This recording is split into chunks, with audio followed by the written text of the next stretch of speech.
Some stories just don't make any sense. Take the situation of John Anderson. He was 18 years old.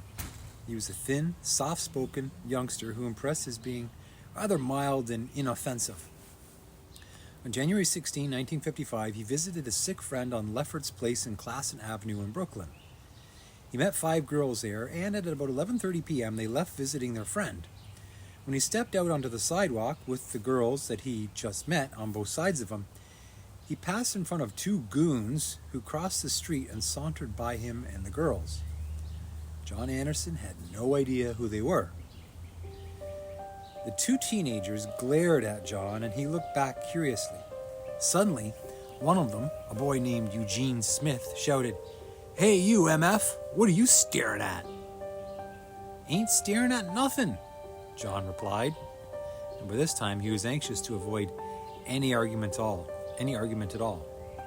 The other teenager, whose name was Gomes, told his friend Eugene to shoot him. So Eugene listened to him, took a gun out of his pocket, pointed it at John's feet, and pulled the trigger. The girls screamed and ran down the street. John said that he was so shocked about what happened that he couldn't remember exactly what he did, and I don't blame him. But he did remember his main concern was to get away as soon as possible. Suddenly, at a range of about 5 feet, Eugene fired 2 more times, striking John on the left shoulder and the left clavicle. John didn't feel the pain for several minutes because of the adrenaline. In any case, John turned on his heels and ran down the street with Eugene and Gomes hot on the trail following him. They fired 2 more shots at John, but they missed. He couldn't say who fired these 2 shots because his back was to him when he was running away. The 2 attackers disappeared around the corner. John was taken to the Jewish hospital for emergency treatment and then transferred over to Kings County Hospital. We actually stayed for 12 days to recuperate from his wounds. 13 days after the shooting, Detective Theodore Johnson arrested the culprits at their respective homes. Eugene Smith told the detectives he had fired the 2 shots at John Anderson at close range after Gomes said to shoot him.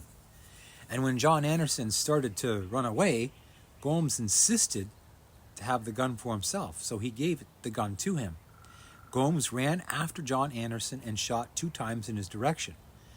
Now, at first, Gomes denied all of this, but his tune changed when his own mother begged him to tell the truth, after which he admitted that what Eugene Smith said was true, that he had taken the gun from Eugene, ran after John for about half a block, and then shot twice at him over his head.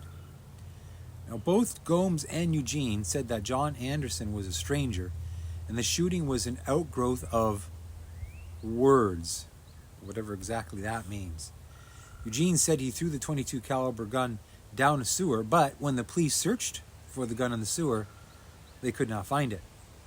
Eugene Smith was the more truthful one of the pair, and he explained what happened that night.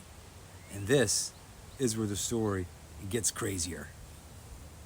Eugene said that on the day of the shooting, which was a Saturday, he woke up at 9 in the morning to start making final arrangements for his marriage. You see, the very next day, he was going to get married to Marion Fullwilder of 74 St. Edward's Place in the Fort Greene projects. He had met her at a Thanksgiving party at a Masonic temple, and within a few days he told her he was on parole, but she agreed to continue seeing him despite this unsettling bit of information. The reception for their wedding was to take place in the living room of her home, and he asked his co-defendant Gomes to be his best man. At about 2 p.m., Gomes appeared, and they worked steadily together until 5 p.m., hanging decorations and making other preparations for the wedding for the next day. At 5 p.m., they went to a store at Tompkins Avenue and Myrtle Avenue where they bought a fifth of a whiskey, and then they drank it up between them within half an hour. At 8 p.m., they each took 4 shots of bourbon from the whiskey supply, but that was actually supposed to be for the reception. At 8:30 or 9, they went to the store and bought 5 jazz and mambo records, most of them by Charlie Parker. This was for the wedding itself, for the music. At 9:30, They visited a friend to make sure that he would be at the wedding. And from 9:30 to 11:30, they kind of passed the time, not really doing much of anything, when they decided to go home at 11:30. Now this is when they came across the path of John Anderson and the girls, as they had just left the apartment of the friend they were visiting. Gomes said that John looked like a gang member who had beat him up 3 weeks before. John Anderson looked at him, and Smith said, "Man, who are you staring at?" And this was when Gomes told Eugene to shoot John. Now Eugene said that John Anderson made a threatening move towards him, whereupon he shot him twice at a distance of about 5 feet. In all the excitement, Gomes took out a knife and tried to stab John Anderson.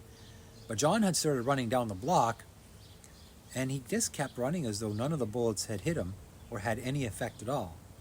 Obviously, the adrenaline was really hitting him. The two boys took off after the fleeing Anderson, with Gomes taking a turn behind the firearm, shooting 2 more shots at John's direction. Gomes stopped chasing John when John disappeared, and Gomes said, "I think I hit him." And he had a satisfied expression on his face.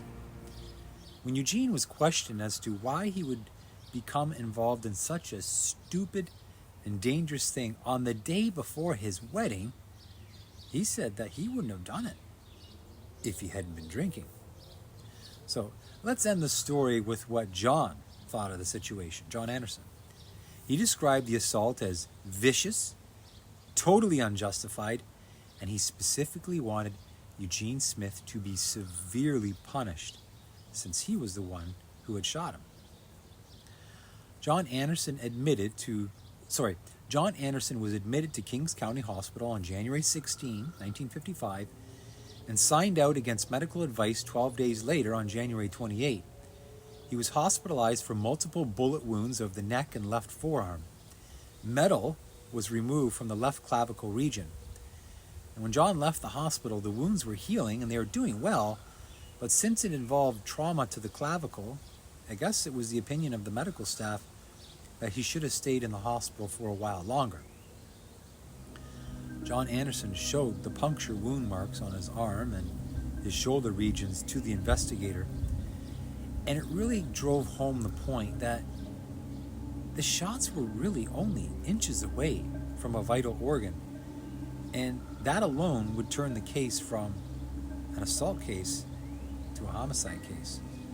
It was agreed by Eugene and Gomes that the shooting didn't even have the dubious justification of being the aftermath of gang warfare. It was plain, simple impulse behavior. The writer of the report then wrote something kind of interesting. He said, "Unless one cares to enter the murky waters of symbolic motivation, where Smith could have had wedding doubts of potency, which would have been resolved by a show of near lethal power when he shot the gun." Now, I don't know anything about that, but it was interesting enough to mention. Smith had a rather extensive history of sociopathic behavior. He appeared in Kings County Court in 1953 after he stole a car and organized a 2,600-mile joyride through New York State with the company of 3 others, all of them older, but he was no question the ringleader. In this case, there is no doubt he influenced the highly influenceable Gomes, who was someone of borderline intelligence. That's how he was described. Now, gang names were not mentioned, but Eugene was going to get married to someone from the Fort Greene Projects, and I wouldn't be surprised if he was a member of the Fort Greene Chaplains. However, that's a total guess on my part. I don't know that for sure, and I do know that Eugene made a full admission to the crime, and he was found guilty of second-degree assault. Gomes, on the other hand, held out for a trial, but during the trial he pleaded guilty to a third-degree assault. Gomes received a 3-year sentence for what he did. I'm not sure what Eugene got, but my guess would be that he also got 3 years too. Now, this story is a good example of how absolute senseless violence could erupt at any time in New York City in the 1950s. Although, to be honest, it could happen in any era. Thank you very much for watching this video. I appreciate it, and I hope you have a great day.